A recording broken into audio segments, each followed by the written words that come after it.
नमस्कार. सातच्या बातमीपत्रात मी विजय कदम आपलं स्वागत करतो. सुरुवातीला एक नजर ठळक बातम्यांवर.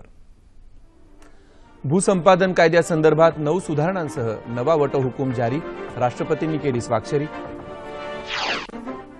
भाजपा राष्ट्रीय कार्यकारिणीच्या बैठकीचं बेंगळुरू इथं उद्घाटन, पंतप्रधान नरेंद्र मोदी यांच्यासह अनेक मान्यवर उपस्थित. 88व्या मराठी साहित्य संमेलनाचा घुमान इथं शुभारंभ, संत नामदेवांची प्रेरणा धर्मातीत असल्याचं संमेलनाध्यक्ष डॉ. सदानंद मोरे यांचं प्रतिपादन. आणि मलेशियन खुल्या बॅडमिंटन स्पर्धेत सायना नेहवालची उपांत्य फेरीत धडक. नमस्कार. आणि सविस्तर वृत्त.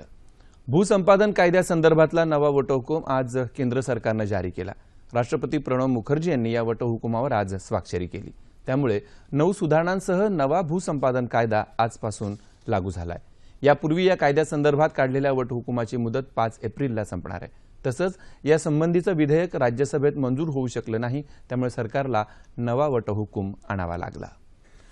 भारतीय जनता पार्टीच्या राष्ट्रीय कार्यकारिणीच्या बैठकीला आज बंगळुरू इथं प्रारंभ झाला. पक्षाचे अध्यक्ष अमित शहा, पंतप्रधान नरेंद्र मोदी, ज्येष्ठ नेते लालकृष्ण अडवाणी, केंद्रीय वित्तमंत्री अरुण जेटली यांनी दीप प्रज्वलन करून या बैठकीचं उद्घाटन केलं. 3 दिवस चालणाऱ्या या बैठकीत आज पक्ष संघटना, भूसंपादन विधेयक, परराष्ट्र धोरण तसंच काही राज्यांमध्ये लवकरच होणाऱ्या विधानसभा निवडणुकांसंदर्भात विचारविनिमय झाला. भूसंपादन विधेयकासंदर्भात विरोधकांनी निर्माण केलेला भ्रम दूर करण्यासाठी भाजपा जनसंपर्क कार्यक्रम सुरू करणार असून शेतकऱ्यांशी चर्चा करणार आहे. तसंच बेटी बचाओ बेटी पढाओ, स्वच्छ भारत अभियान यासारख्या केंद्र सरकारच्या योजना जनतेपर्यंत पोहोचवण्यासाठी कार्यकर्ते काम करतील असं प्रकाश जावडेकर यांनी यावेळी सांगितलं.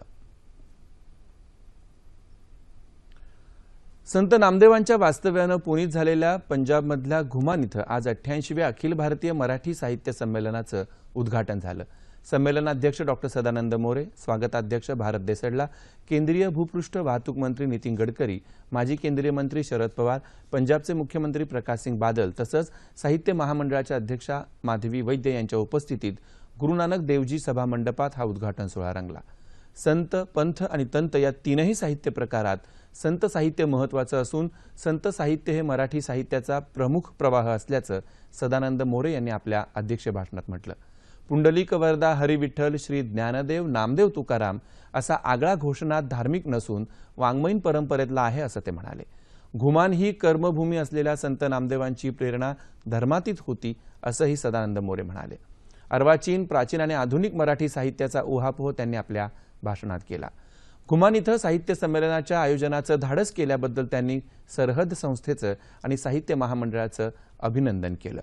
एकीकडे वारकऱ्यांच्या टाळ मृदुंगांचा गजर तर दुसरीकडे पंजाबी लोकगीतांचा सूर यांच्या साथीनं उपस्थितांचं स्वागत करण्यात आलं. उद्घाटनापूर्वी ग्रंथदिंडीही काढण्यात आली. 3 दिवस चालणाऱ्या साहित्य संमेलनात भरगच्च कार्यक्रमांची रेलचेल आहे. आज साहित्य आणि ललित कला अनुबंध या विषयावर परिसंवाद रंगणार आहे. तसंच नृत्यबानी हा नामदेवांच्या हिंदी रचनांवर आधारित नृत्याविष्कारही सादर केला जाणार आहे. घुमान इथं उभारण्यात येणाऱ्या संत नामदेव कला आणि विज्ञान महाविद्यालयाचा शिलान्यास यावेळी मान्यवरांच्या हस्ते करण्यात आला असल्याचं आमच्या प्रतिनिधी शिवानी जोशी यांनी कळवलं आहे.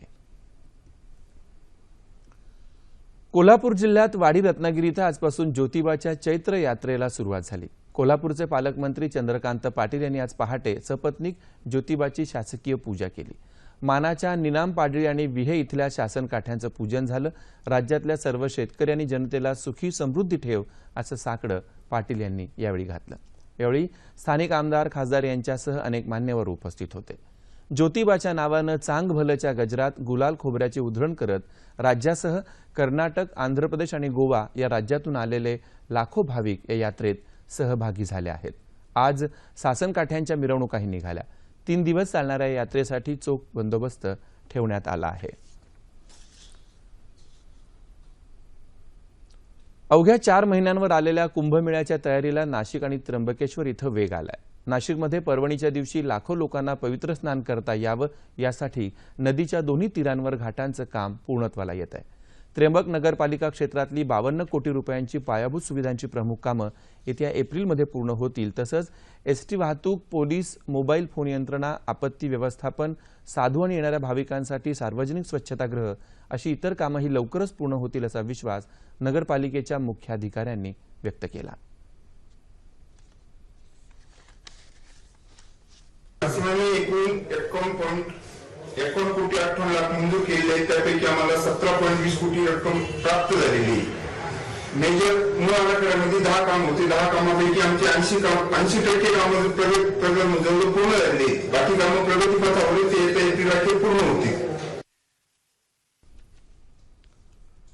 आजची युवा पिढी वैचारिकदृष्ट्या पंगू बनली असून या पिढीला डॉक्टर बाबासाहेब आंबेडकरांच्या पुरोगामी विचारांचा वारसा दिला पाहिजे असं प्रतिपादन ॲडव्होकेट बाळासाहेब आंबेडकर यांनी केलं. ते आज औरंगाबाद इथं डॉक्टर बाबासाहेब आंबेडकर मराठवाडा विद्यापीठात भीमोत्सव 2015च्या उद्घाटन प्रसंगी बोलत होते. विद्यापीठाचे कुलगुरू प्राध्यापक BA चोपडे सोहळ्याच्या अध्यक्षस्थानी होते. राजसत्तेपेक्षा ज्ञानसत्ताच श्रेष्ठ असल्याचं प्रतिपादन यावेळी प्राध्यापक चोपडे यांनी केलं. हा भीमोत्सव येत्या 10 एप्रिलपर्यंत चालणार असून त्यात विविध व्याख्यानं, स्पर्धा, भीमगीत रजनी, काव्यवाचन असे कार्यक्रम आयोजित करण्यात आलेत. सम्राट अशोकांमुळे बौद्ध धर्माचा प्रसार आणि प्रचार तर झालाच, पण भारतात लोकशाही मूल्य रुजवण्याचं मोठं काम त्यांच्या काळात झालं अशा शब्दात भंते करुणानंद थेरो यांनी काल औरंगाबाद इथं सम्राट अशोकांच्या कार्याची प्रशंसा केली. विपश्यना एज्युकेशनल अँड सोशल ट्रस्टतर्फे आयोजित केलेल्या पहिल्या धम्म संमेलनात ते बोलत होते. राज्य अनुसूचित जाती जमातीचे अध्यक्ष CL थूल यांनी या संमेलनाचं उद्घाटन केलं. सम्राट अशोकांच्या काळात भारतीय अर्थव्यवस्था सुदृढ होती आणि शिक्षणाचा दर्जा उल्लेखनीय होता. आजच्या राज्यकर्त्यांनी अशोकांना अभिप्रेत असलेली विकास व्यवस्था अंमलात आणली तर भारत लवकरच महासत्ता बनू शकेल असा विश्वास थेरो यांनी या प्रसंगी व्यक्त केला. येशू ख्रिस्तांच्या बलिदानाची आठवण म्हणून आज जगभरात गुड फ्रायडे पाळला जातो. आजच्या दिवशी येशूला सुळावर चढवण्यात आलं. अनेक यातना सहन केल्यानंतर येशूनं प्राण सोडले. आजपासून 3 दिवसांनी येशूचं पुनरुत्थान झाल्याची ख्रिस्ती बांधवांची भावना आहे. आजच्या दिवशी चर्चमध्ये विशेष प्रार्थना सभांचं आयोजन करण्यात येतं. तसंच ख्रिस्ती बांधव उपवास करून गुड फ्रायडे पाळतात. राज्यातल्या ख्रिस्ती प्रार्थना स्थळांमध्ये आज गुड फ्रायडे निमित्त 7 वचनांवर व्याख्यानांचं आयोजन करण्यात आलं होतं. ते ऐकण्यासाठी ख्रिस्ती बांधवांनी मोठ्या प्रमाणावर गर्दी केली होती. गुड फ्रायडे निमित्त राज्यात विविध ठिकाणी कार्यक्रमांचं आयोजन करण्यात आलंय. मुंबईतही गुड फ्रायडे निमित्त ख्रिस्ती बांधवांनी पदयात्रा काढली, पथनाट्यांचं सादरीकरण केलं.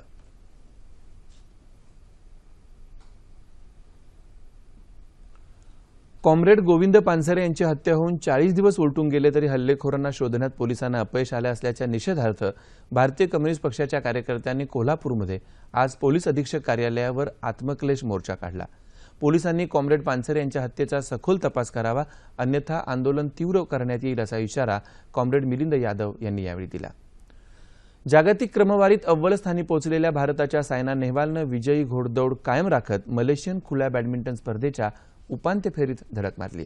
आज झालेल्या सामन्यात सायनानं चीनच्याच 15व्या मानांकित सन यूचा 21-11, 18-21 आणि 21-17 अशा सरळ गेममध्ये पराभव केला. पुरुष एकेरीत के श्रीकांत, पारुपल्ली कश्यप, SH प्रणय यांना दुसऱ्या फेरीत पराभवाचा सामना करावा लागला. सायना नेहवाल हिच्या जागतिक क्रमवारीतल्या अव्वल स्थानावर आंतरराष्ट्रीय बॅडमिंटन संघटनेनं काल शिक्कामोर्तब केला आहे. हवामान. येत्या 36 तासात राज्यातलं हवामान प्रामुख्यानं कोरडं राहील असा हवामान खात्याचा अंदाज आहे. आणि आता तापमान अंश सेल्सिअसमध्ये.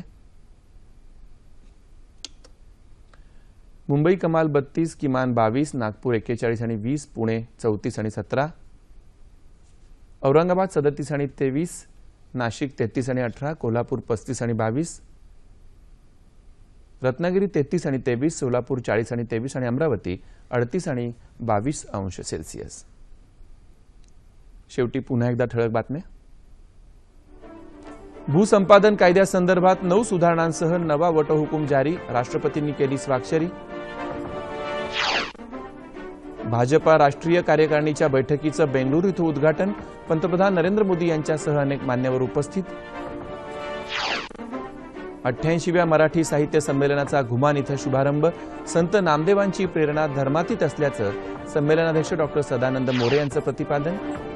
आणि मलेशियन खुल्या बॅडमिंटन स्पर्धेत सायना नेहवालची उपांत्य फेरीत धडक. याबरोबरच हे बातमीपत्र संपलं.